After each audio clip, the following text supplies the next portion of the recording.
चार भूत हैं, उनमें चेतना पैदा होती है, उनमें ये पंडित लोग बंधन और मोक्ष की कल्पना कराते और उनसे अपना स्वार्थ सिद्ध करते हैं। तो ना शरीर के जन्म के पहले कुछ है न बाद में कुछ है। और बंधन मुक्ति जो है ये पंडितों के द्वारा दिमाग में ठूसी हुई वस्तु है। त्रयो वेद से करता रहा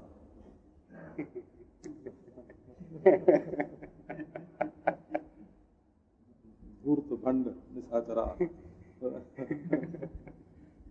जैन मत में जब जीवात्मा शुद्ध होता है तो उसमें ऊर्ध्वगमन की शक्ति है और वो लोकाकाश को उचित अलोकाकाश में जाता है और वहाँ उसकी इकाई बनी रहती है। सिद्ध शिला पर तीर्थंकर के रूप में विराजमान होते हैं। तीर्थंकर भाव की प्राप्ति ही उनके हैं। वैसे बहुत से मुक्त हैं जो तीर्थंकर नहीं हैं, परंतु 24 तीर्थंकर अभी तक हुए हैं। बौद्ध मत में वासना क्षय को ही मुक्ति मानते हैं, क्योंकि विज्ञान तो क्षणिक होता ही है, अनुवृत्ति होती है वासना की। उनके भी वासना क्षय होना और फिर आत्मोच्छेद हो जाना, क्योंकि ये जो हम लोग उत्तर जन्म जो मानते हैं वो मृत्यु से भयभीत है। इसलिए भय मूलक कल्पना है। आत्मा का वास्तविक अस्तित्व जो है वो भय मूलक कल्पना है, क्योंकि हम अपने क्षय की कल्पना नहीं कर पाते हैं, आत्मनाश की कल्पना नहीं कर पाते हैं। इसलिए ऐसा मानते हैं कि आत्मा अजर है, अमर है। ये सब भय मूलक कल्पना है और वासनोच्छेद होने पर जब अपनी शून्यता का बोध होता है तो आत्मोच्छेद हो जाता है। कश्मीरी शैव मानते हैं कि विमर्श ही बंधन और मुक्ति है। अपने आत्मा के सिवाय दूसरी कोई वस्तु नहीं, आत्मा ही आत्मा है। आत्मोल्लास है संपूर्ण प्रपंच। और इसमें स्वविमर्श ही बंधन का विमर्श किया कि मैं बद्ध हूँ तो बंधन है, और विमर्श किया कि मैं मुक्त हूँ तो मुक्त है।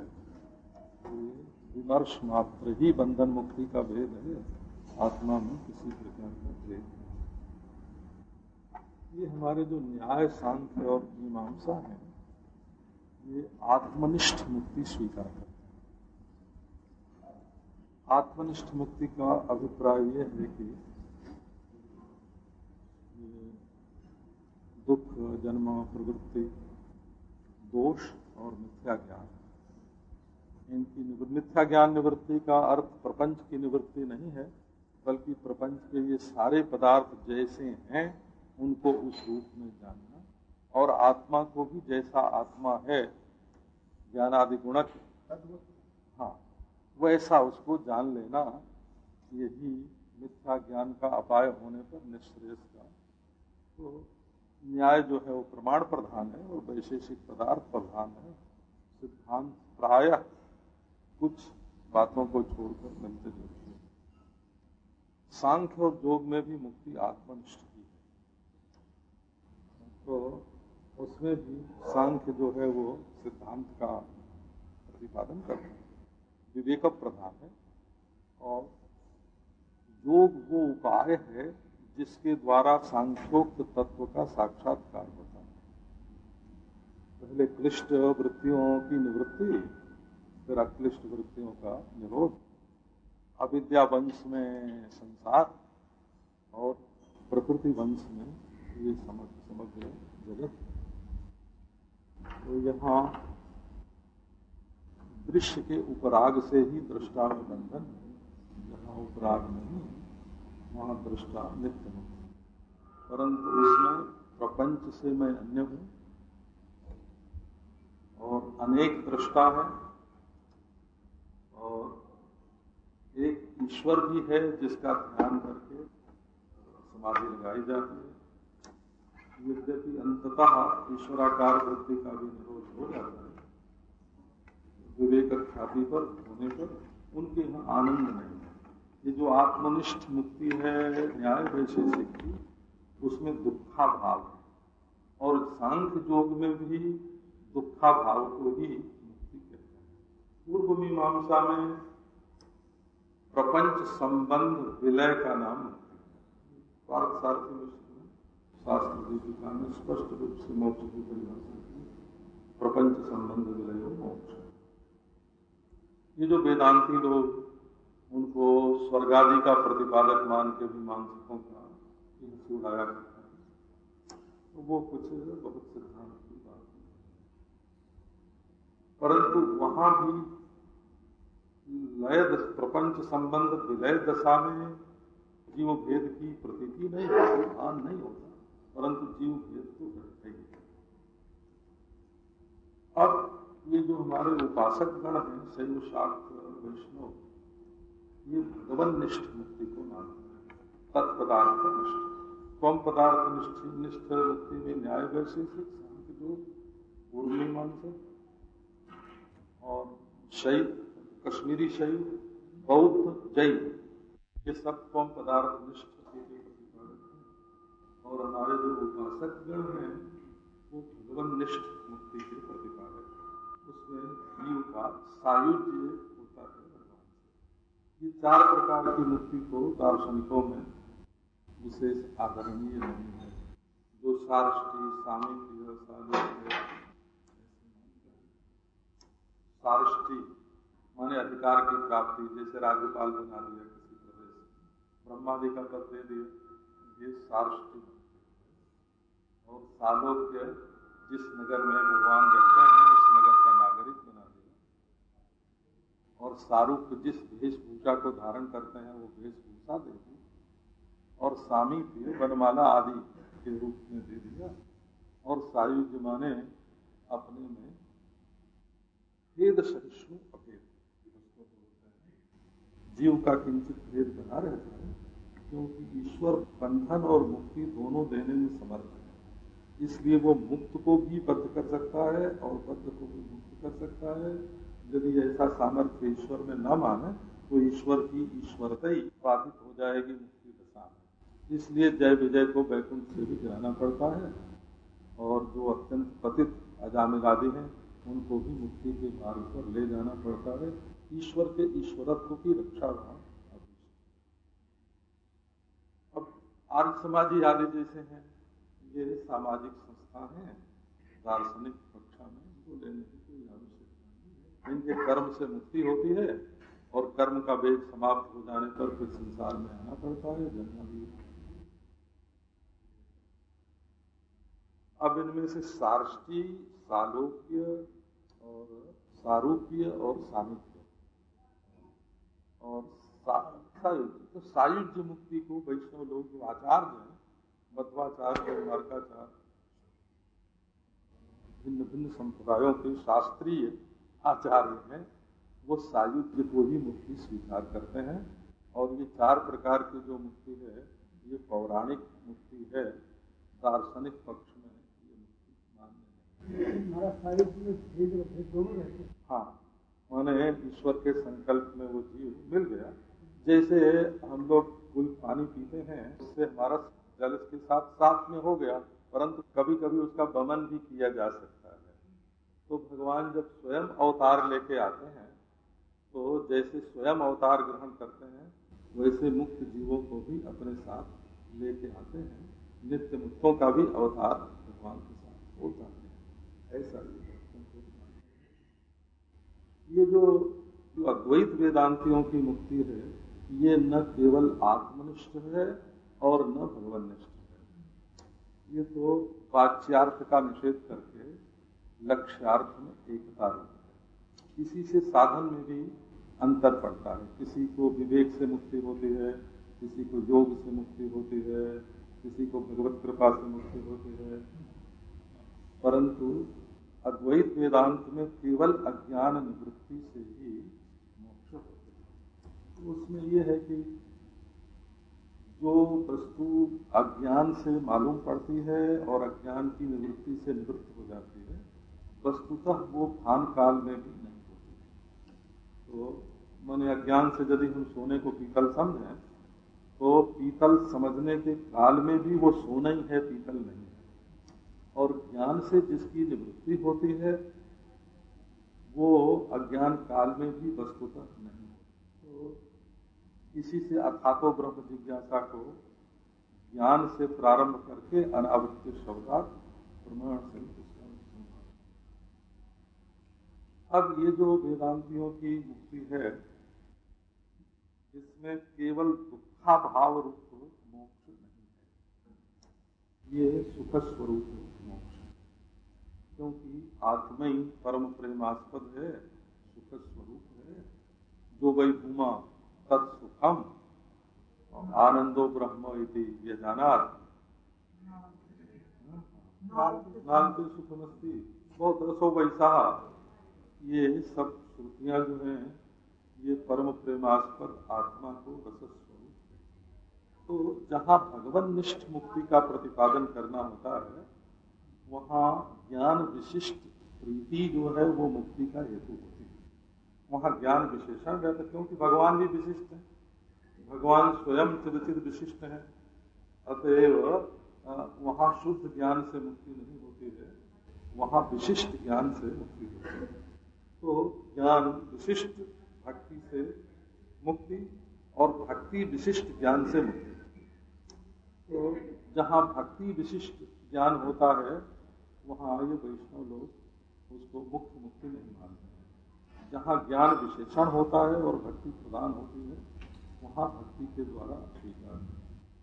परंतु वेदांत में भगवान निष्ठ मुक्ति जो पंचम पुरुषार्थ के रूप में जब हम भक्ति का वर्णन करते हैं तब वो आत्मनिष्ठ मुक्ति का वर्णन नहीं करते हैं और भगवान निष्ठ मुक्ति का वर्णन, क्योंकि वहाँ भक्ति जो है वो रस रूपा है। भगवान उस भक्ति में भक्ति वृत्ति में भगवान तादात्म्यपन है, इसलिए भक्ति से इतर कोई पुरुषार्थ मानने की जरूरत नहीं है। मुक्ति द्वार चतुर्विधा किमियम दास्याय लोलायते, भक्त लोग मुक्ति का तिरस्कार करते हैं और इतना तिरस्कार करते हैं कि गाली देने में भी उनको कोई हिचक नहीं है। भक्ति रसामल सिंधु में तो किसी पुराण का वचन उद्धृत किया है, भुक्ति मुक्ति स्पृहा जावत पिशाची हृदय वर्तते तावत भक्ति सुखस्यात्र कथम अभ्युदयो भवे। ये स्पृहा जो है, भुक्ति स्पृहा मुक्ति स्पृहा, ये पिशाची है, ये भगवत प्रीति नहीं बाधक है। इसलिए स्पृहा छोड़ करके ही भक्ति करनी चाहिए। परंतु ये जो ब्रह्मात्मयिक बोधरूप बोध से अज्ञान की निवृत्ति होती है, अज्ञान की निवृत्ति है, तो वो न तो त्वम पदार्थनिष्ठ मुक्ति है न तो तत्पदार्थनिष्ठ मुक्ति। इसलिए दोनों वाच्यार्थ जो हैं उनका निराकरण करके जो ये ब्रह्म अथवा ब्रह्मात्मैक्य ऐसे बोलते स्वतः सिद्ध ब्रह्म के साथ एकता नहीं, स्वतः सिद्ध ब्रह्मता। एकता भी उत्पाद्य नहीं है, आत्मा तो स्वतः सिद्ध ब्रह्म रूप ही है। तो यहाँ जो वै भूमा तत्सुखम आनंदो ब्रह्म इति वेदानात्, यहाँ तो मुक्ति जो है वो पंचम पुरुषार्थ रूप नहीं होगी, ये तो चतुर्थ पुरुषार्थ रूप ही होगी। और भगवान निष्ठ मुक्ति जो होगी वो पंचम पुरुषार्थ रूप होगी। और आत्मनिष्ठ जो मुक्ति होगी वो दुखा भाव रूप होगी, क्योंकि उसमें अहम सुखी इत्याकारक अनुभूति न तो योग सांख्य को मान्य है और न तो न्याय को मान्य है। न्याय में भी सुख दुख जो है वो आत्मा के गुण हैं और वो मुक्ति काल में वो सब के सब जो गुण हैं, गुण धर्म शांत हो जाते हैं। तो अहम सुखी इत्याकारक अनुभव न तो न्याय वैशेषिक में होगा न सांख्य योग में होगा और न पूर्व मीमांसा में होगा। यद्यपि वे सुख का वर्णन करते हैं, जन्म दुखे न संभिन्नम न चग्रस्तम अनंतरम अभिलाषोपनीतंच तत्सुखम स्वपदास्पदम। तो अभिलाषोपनीत है, उत्पाद्य है। पूर्व मीमांसा में जो कर्म के द्वारा दुख से असंभिन्न सुख का वर्णन होता है, वो सुख ही कर्म से उत्पाद्य है, इसलिए वो अविनाशी नहीं हो सकता, वेदांतियों का ये कहना है। तो ब्रह्मात्मय के ज्ञान से अज्ञान की निवृत्ति होने पर जो परमानंद स्वरूप आत्मा है, उसको तो हम पंचम पुरुषार्थ के रूप में नहीं बोलते हैं, पर इनकी जो भगवन्निष्ठ मुक्ति है उसको पंचम पुरुषार्थ के रूप में बोलते हैं, क्योंकि वहां मुक्ति अभिष्ट नहीं है, बंधन अभिष्ट है। माने अपने प्रियतम के कुछ पास में आबद्ध होना, उनको गलगलियां डालना, उनके प्रेम में आबद्ध रहना, वहां तो उस प्रीति का और उस संस्पर्श का परित्याग ही अभीष्ट नहीं है, इसलिए वो पंचम पुरुषार्थ रूप है। और पंचम पुरुषार्थ कहने का अभिप्राय भी ये है कि ये जो वेदांती अद्वैत वेदांती लोग भक्तों को कभी कभी कहते हैं कि तुम्हारी मुक्ति नहीं होगी, तो वो कहते हैं जाओ, तुम्हारी मुक्ति हमको चाहिए ही नहीं, हमारी मुक्ति तो हमारे प्रेम से बहुत छोटी चीज है, मुक्ति लघुताकृत। उन्होंने भक्ति का जो वर्णन किया है वो प्रारब्ध हृत, कृष्णाकर्षणी और मोक्ष लघुताकृत। जब प्रारब्ध का नाश कर देती है श्री कृष्ण को खींच लेती है और मोक्ष को हल्की फुल्की चीज बना देती है। अरे भाग रे भाग, मुक्ति यहाँ कहाँ आ रही है। जो जब किसी का किसी से प्रेम होता है तो उसको तलाक देना चाहता नहीं है, तो तलाक से बढ़िया तो वहां बुध पास में बंधन है, ग्रंथि बंधन, विवाह जो है ना, तो भगवान के साथ जीवात्मा का विवाह होता है, वहां तो ग्रंथि है, ग्रंथि अभीष्ट है, सादृश्य ग्रंथि अभीष्ट है। इसलिए जब कभी भक्ति के प्रसंग में ऐसा आता है कि मुक्ति का परित्याग करके भी हम भक्ति को चाहते हैं, तो वहाँ मुक्ति से मतलब सुखी जो मुक्ति है, दुख का भाव रूप जो मुक्ति है, उसी से उनका अभिप्राय होता है, क्योंकि वहाँ ब्रह्मात्मय के बोध से जो मुक्ति होती है उस मुक्ति का तो कोई नहीं है। अच्छा जी, महात्म्य बोध में जो मुक्ति है उसके साथ भक्ति करता है। महात्म्य बोध तो भक्ति का हेतु होता है, स्वरूप बोध जो है वो सांख्य योग में भी और शैव सिद्धांत में भी स्वरूप बोध मुक्ति का जो हेतु है, इसमें मूल बात यह है कि अद्वितीय ब्रह्मता का बोध स्वरूप बोध में हुआ क्यों? यदि स्वरूप बोध में केवल त्वम पदार्थ का ही बोध हुआ तो उसको अद्वैत वेदांत की मुक्ति नहीं मानेंगे। अपनी अद्वितीयता का बोध होना आवश्यक है। तो यदि अपनी अद्वितीयता का बोध हो गया तब तो प्रपंच भी भान मात्र ही रहा और बंधन मुक्ति का जो विभाग है वो कट गया। अज्ञान का बोध आवश्यक है। भक्ति के लिए भजनीय पदार्थ का बोध रहे तो भक्ति स्थिर होती है, परंतु अवतार काल में इसका अपवाद है। वो कहते हैं कि जब भगवान का अवतार नहीं है तब तो भजनीय स्वरूप का बोध होना चाहिए। और रामानुज संप्रदाय में तो स्वबोध, आत्मबोध और परतत्व बोध दोनों को ही स्वीकार करते हैं, क्योंकि जो सटने वाला है भगवान से, सायुज्य प्राप्त करने वाला है, वो अपने को जाने कि हम अंश हैं, भगवान अंशी हैं, हम आश्रित हैं, वे आश्रय हैं, हम शेष हैं, वे शेषी हैं। इस प्रकार से अपने और भगवान के स्वरूप को जानकर, संबंध को जान करके जब उनकी भक्ति करेगा, तब मुक्ति होगी, बिना भक्ति के मुक्ति नहीं होती है। तो वो महात्म्य ज्ञान पूर्वस्तु सुदृढ़ सर्वतोधिका स्नेहो भक्ति ख्याता तया मुक्ति न चान्य। वल्लभाचार्य जी इस वचन को बारंबार उद्धृत करते हैं कि पहले महात्म्य ज्ञान होना आवश्यक है।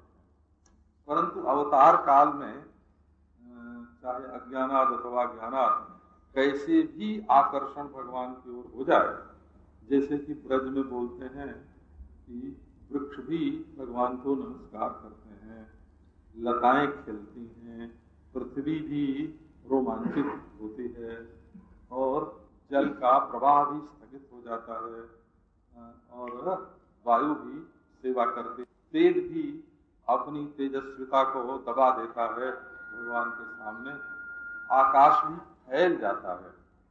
तो वहाँ पशु पक्षी आदि भी भगवान के, हरिणी भी भगवान से प्रेम करती है, गाय भी भगवान से प्रेम करती है, पक्षी भी भगवान से प्रेम करते हैं। तो ये अवतार काल का विशेष अनुग्रह है। तो ये हमारे भक्ति के आचार्य लोग तो ऐसा मानते हैं कि इतने अनुग्रहशील हैं भगवान कि वो देखते ही नहीं है कौन साधक है कौन असाधक है।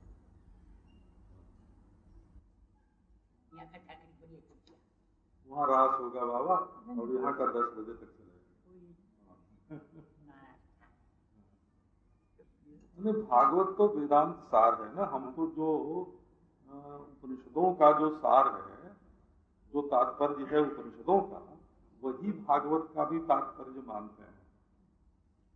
पर यह है कि जहाँ भगवत भक्ति का वर्णन है, भाव के प्रसंग को विचार में नहीं मिलाते और विचार के प्रसंग को भाव में नहीं मिलाते।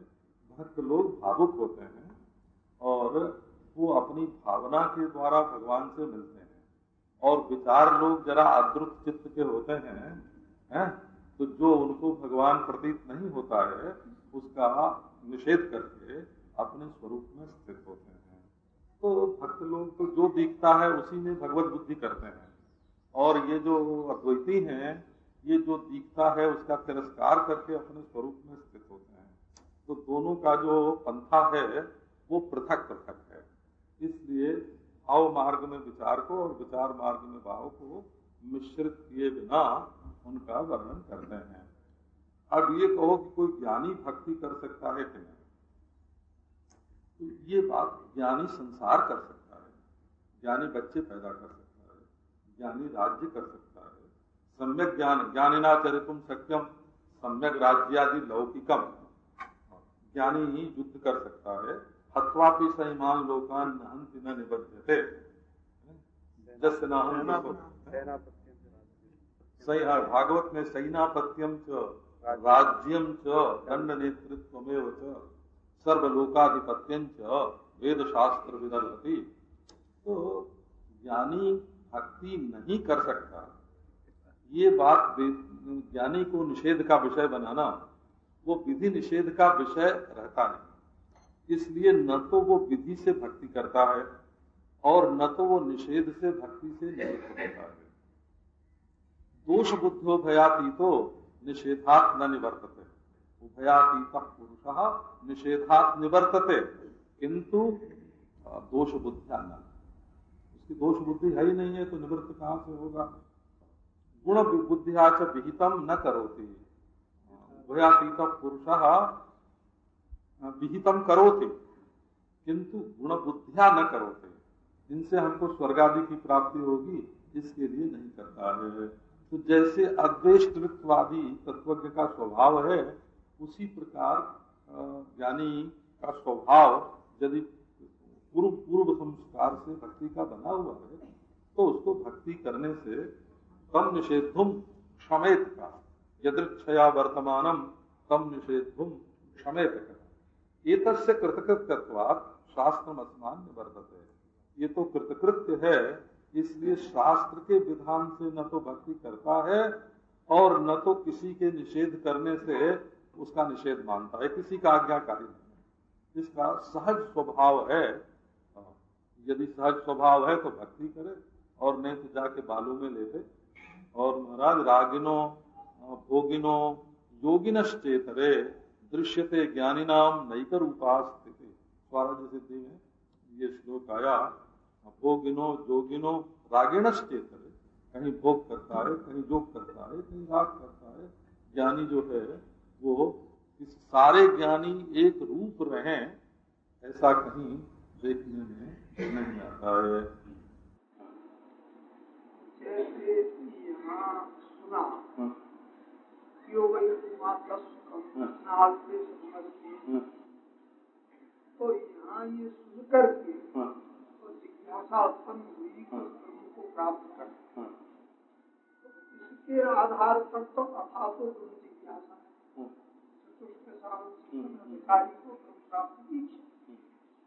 लेकिन इधर भी सूत्र जो है पूर्व मीमांसा में पहला है अथा तो जिज्ञासा, तो उसमें अर्थ शब्द से क्या किया जाए? वो अच्छा, तो ये तो फिर पूर्व मीमांसा का प्रश्न हो गया ना। वहाँ अर्थ शब्द का अधिकार ही अर्थ है। वहाँ अधिकार वो क्या है?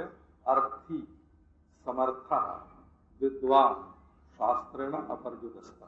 सबरे स्वामी ने 4 बात कही इसके लिए कि एक तो स्वर्गादि रूप जो अर्थ है उस अर्थ का अर्थी हो, चाहे समर्था, और जो यज्ञ जागादि का विधान है उसके करने में समर्थ हो, अंध पंगु आदि न हो, और विद्वान धर्मशास्त्र के अनुसार जानता हो कि यज्ञ का और स्वर्ग का क्या संबंध है और यज्ञ का अनुष्ठान कैसे करना चाहिए, और शास्त्रेण अपरिदस्ता, शास्त्र से वो निषिद्ध न हो। माने क्षत्रिय होके बृहस्पति सौ न करे और ब्राह्मण होके राजसूय न करे, तो उसमें शास्त्रीय निषेध नहीं होना चाहिए। तो वहाँ भी वहाँ अधिकार अर्थ है।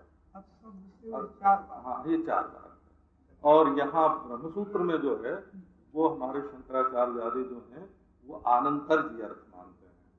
आनंतर्य माने समदमादि साधन, ये जो साधन संपत्ति प्राप्त होने के अनंतर। ब्रह्मसूत्र में अर्थ शब्द का अर्थ आनंतर्य है और पूर्व मीमांसा में अधिकार है। अच्छा जी, हाँ, इसलिए अपरोक्षानुभूति का लक्षण क्या है? अच्छा, वैसे अनुभूति जो होती है वो अपरोक्ष ही होती है। अनुभूति कभी परोक्ष नहीं। अनुभूति का विषय जब परोक्ष होता है, घटानुभूति, पटानुभूति, तब तो घटपट की परोक्षता से अनुभूति में परोक्षता का आरोप होगा। स्वर्गानुभूति तो स्वर्ग परोक्ष है, इसलिए स्वर्गानुभूति भी वो विषयगत परोक्षता का अनुभूति में आरोप करके उसको परोक्ष कहते हैं। परंतु ये जो काम क्रोध आदि की अनुभूति है ये तो अपरोक्ष ही है, इनकी अज्ञात सत्ता ही नहीं है। ये जो सुख है, दुख है, काम है, क्रोध है, ये तो कभी परोक्ष होते ही नहीं है। तो घटपट आदि प्रत्यक्ष हैं और स्वर्गादि परोक्ष, और काम क्रोध सुख दुख आदि की जो वृत्तियां हैं वो अपरोक्ष हैं। परंतु उनमें परोक्षा परोक्ष दोनों ही हैं, क्योंकि वो कभी रहती हैं कभी नहीं रहती हैं। विनश्वर विषय की अनुभूति है। अब रही अनुभूति स्व की, तो स्व वस्तु तो कभी परोक्ष नहीं होती है। तो सर्वत्र वही विज्ञानम संस्कार गम्यते परांगन कोई काम। अच्छा जी, तो आत्मा तो न तो घटपट आदि के समान प्रत्यक्ष है और न स्वर्गादि के समान परोक्ष है, और न तो कामादि के समान अपरोक्ष है। अपरोक्षता है परंतु कामादि के समान अपरोक्ष नहीं है। तब अपरोक्षानुभूति का अर्थ क्या है? प्रत्यक्ष परोक्ष माने अन्य पदार्थ की अनुभूति की जो व्यावृत्ति है उनका निषेध हो जाने पर जो अनुभूति मात्र चिन्मात्र वस्तु जो शेष है, आत्मा का ही एक नाम, एक पर्यायवाची शब्द है अनुभूति। और परोक्षता की व्यावृत्ति के लिए उसके शब्द, उसके लिए अपरोक्ष अक्षण परः, जो दृष्टि से ओझल हो उसको परोक्ष कहते हैं। तो उसमें केवल परोक्षता की व्यावृत्ति ही अभीष्ट है। जिस अनुभूति से स्मृति का उदय होता है, वो अनुभूति वेदांत को अभिष्ट नहीं है ना, क्योंकि जो अनुभूति परोक्ष हो जाती है कि कल देखा आज स्मरण होगा, वहां देखा यहाँ स्मरण होगा, उस रूप में देखा और किसी को मुसलमान के रूप में देखा वो हिंदू हो गया तो उसके मुसलमान रूप का स्मरण होगा। तो ये जो अनुभूति है उसमें परोक्ष अपरोक्ष का भेद विषय की उपाधि से ही किया जाता है, वस्तुतः नहीं। तो अनुभूति शब्द का असल में अधिष्ठान है। सर्व से अनंतर जो सबके पश्चात रहने वाली भूति है, भवनम भूति सत्ता, जिस सत्ता का निषेध नहीं किया जा सकता वो सत्य ही अनु उपसर्ग लगा देने से चिद्रूप हो जाते हैं।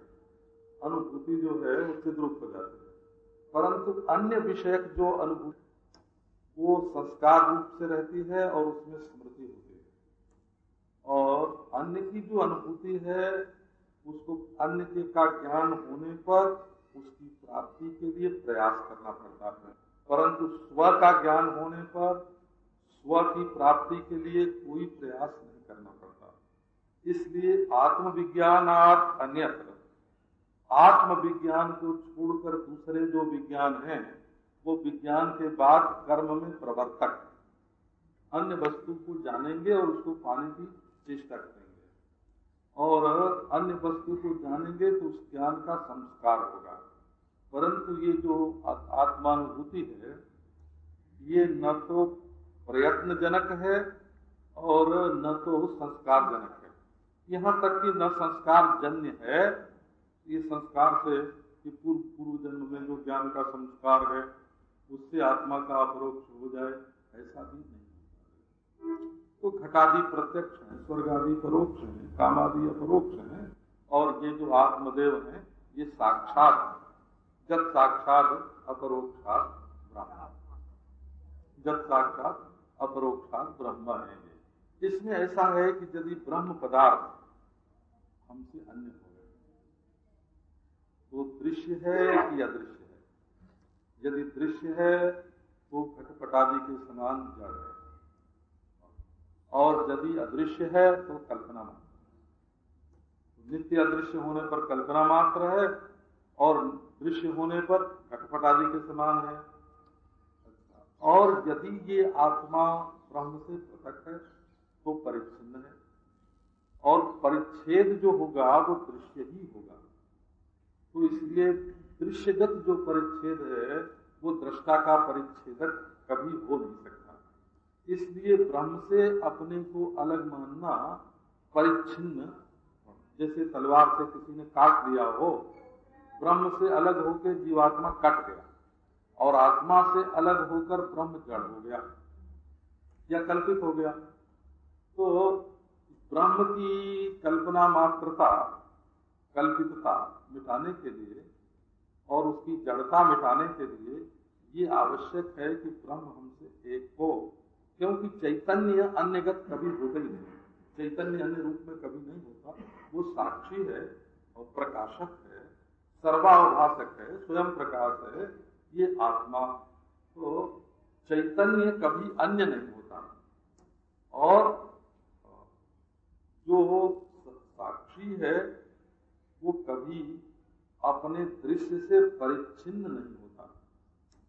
तो साक्षी ही ब्रह्म है, कूटस्थ ही ब्रह्म है, और ब्रह्म ही कूटस्थ है। भागवत में भी सिद्धांत यही स्वीकार किया हुआ है, अहम ब्रह्म परम धाम। इसमें भक्ति की प्राप्ति है, सायुज्य रूप मोक्ष होगा। तो बोले ब्रह्माहम परमम पदम, बोला दिया मैं ब्रह्म हूँ, ब्रह्म मैं है। अर्थात ये सायुज्य रूप मोक्ष नहीं है, ये तो सिद्ध जो ब्रह्मात्मैक्य है उसका स्वरूप है। इसी से सर्व वेदांत सारंजक अद्वितीयम वस्तु, अद्वितीयम वस्तु सर्व वेदांत सारम जद वस्तु किम द्वैत रूपम न अद्वैत रूपम अद्वितीय तर्हि किम ब्रह्म सायुज्य रूपम ब्रह्मात्मैकत्व लक्षणम, ब्रह्म की एकता ही इसका लक्षण। परंतु फिर भी ज्ञानी लोग जो हैं वो भक्ति का अनादर नहीं करते हैं, अनादर में अभिप्राय नहीं है। वो कहते हैं वेदांतियों के अच्छे अच्छे श्लोक हैं इसके संबंध में। विश्वेश्वरस्तु सुधिया गलिते विभेदे भावेन भक्ति सहितेन समर्थनीया। भेद न होने पर भी विश्वेश्वर जो है वो भक्ति भाव से पूजा करने योग्य। क्यों? बोले प्राणेश्वर चतुरया मिलिते चित्ते चैलांचल व्यवहितेन निरीक्षणीय। कोई प्रेयसी है, प्रियतम से उसका मन मिला हुआ है, दोनों एक साथ नंगे रहते हैं, लेकिन जब कभी लोगों के बीच में देखना होता है तो कपड़ा पहन के एक दूसरे को देखते हैं, चैलांचल है। तो ये जो ज्ञानी के जीवन में भक्ति भाव है ये उसका चैलांचल है। वो एकांत में तो निरावरण है, परंतु लोक व्यवहार में वो घट रखते चैलांचल, ऐसे चैलांचल जो निरीक्षण आंख पर घूंघट लगा कर देखते हैं। प्रियतम हृदय वा खेलतु प्रेम रीत्या पदयुग परिचर्याम प्रेयसी वा विधत्ता विहरतु विदितार्थो निर्विकल्पे समाधो ननु भजन विधौ वा तद्वयम तुल्यमेव। प्रेयसी है वो अपने प्रियतम के वक्षस्थल पर चढ़कर विहार करे, अथवा प्रियतम हृदय वा खेलतु प्रेम रीत्या पदयुग परिचर्याम प्रेयसी वा विधत्ताम, अथवा पांव में बैठ कर उसका पांव दबावे, सेवा करे। विहरतु विदितार्थो निर्विकल्पे समाधौ, और ज्ञानी पुरुष निर्विकल्प समाधि में विहार करे। ननु भजन विधौवा, अथवा भगवान का नाम ही ले। और महाराज जितने शास्त्रीय आचार्य हैं, निम्बार्क आचार्य ने भी ब्रह्मसूत्र पर व्याख्या की, तो वहां उन्होंने ब्रह्म शब्द का अर्थ अपना इष्ट देव ही किया है, रमापति, और रमापति भगवान ही किया है उन्होंने। और श्री रामानुजाचार्य ने भी ब्रह्मसूत्र की व्याख्या की है, तो वहां भी ब्रह्म शब्द का अर्थ उन्होंने नारायण ही किया है। मध्वाचार्य ने भी ब्रह्मसूत्र की व्याख्या की है, तो वहां ब्रह्म शब्द का अर्थ नारायण ही किया है। तो क्या निम्बार्क, क्या रामानुज, क्या मध्व, श्री वल्लभाचार्य जी का अणुभाष्य है, वहां भी ब्रह्म शब्द का अर्थ भगवान ही है, भगवान ही ब्रह्म शब्द का अर्थ है।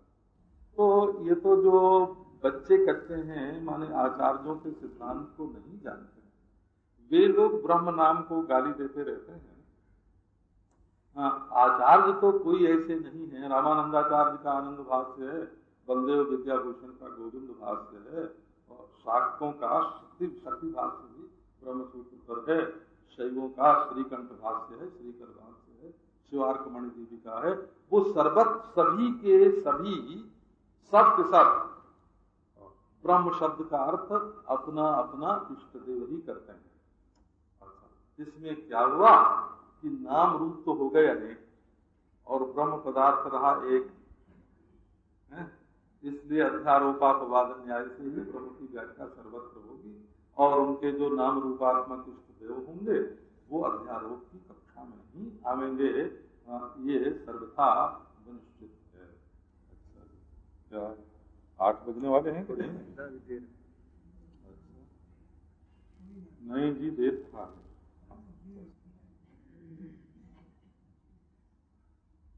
गोविंद भाष्य किया गया। हाँ, अथा तो ब्रह्म जिज्ञासा बलदेव विद्याभूषण का है।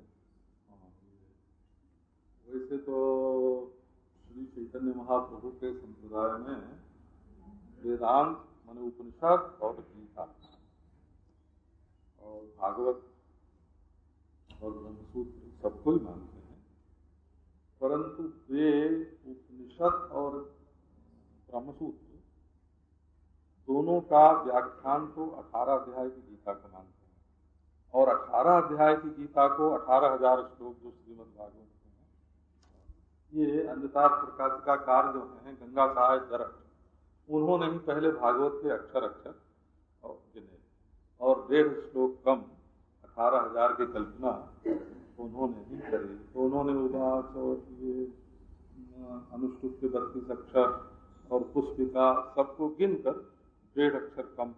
उसका कारण ये था कि पहले हाथ से पुस्तक लिखी जाती थी ना, तो वो लाइन और अक्षर के क्रम से लिखने वाले को दक्षिणा दी जाती थी कि उसने कितनी लाइन लिखी है। तो राजो बाचा लिख के एक लाइन जब छोड़ दी गई तो पूरी लाइन की दक्षिणा मिलती, और पुष्पिका जो है वो छोटी होती तो उसकी भी एक दक्षिणा, एक लाइन की ही दक्षिणा मिलती, एक श्लोक दक्षिणा मिलती।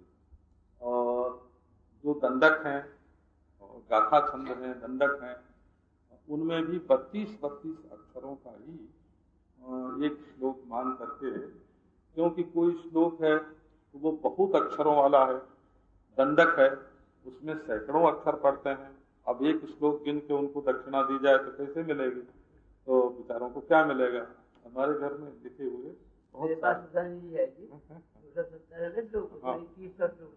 हाँ वो 2100 श्लोक के बराबर, मैं टीका के टिप्पणी के 2100 श्लोक के बराबर है। तो पहले दक्षिणा देने की पद्धति ही ये थी।